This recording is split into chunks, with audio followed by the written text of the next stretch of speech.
Let's talk intermittent fasting. Now, before I go any further, I just want to say that intermittent fasting is completely optional. You do not have to incorporate intermittent fasting to get the results from a ketogenic diet.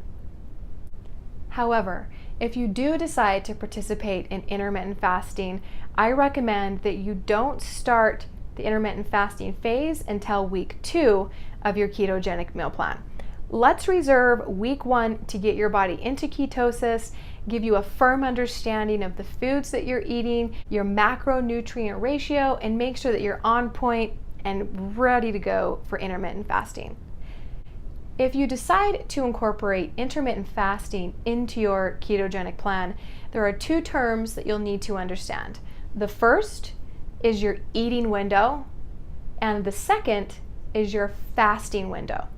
Your eating window is the time throughout the day where you're allowing yourself to eat food or refuel your body.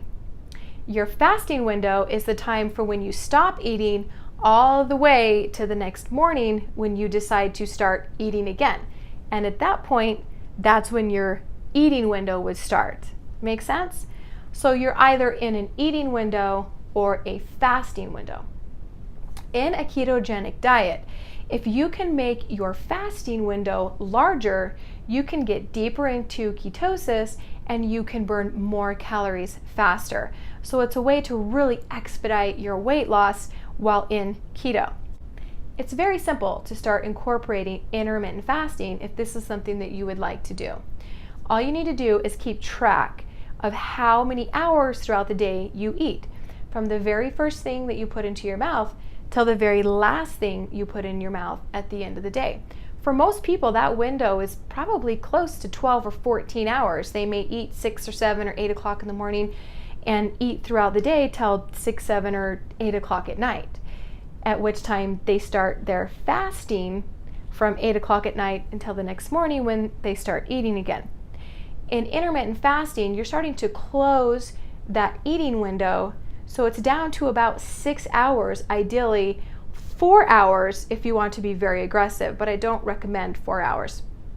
I recommend keeping your eating window at 6 hours or 8 hours.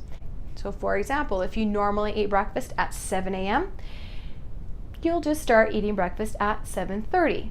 If you normally eat dinner at 8, you'll stop eating at 7:30, and you're going to gradually start to close that eating window so that you're fasting or going without food for longer periods of time.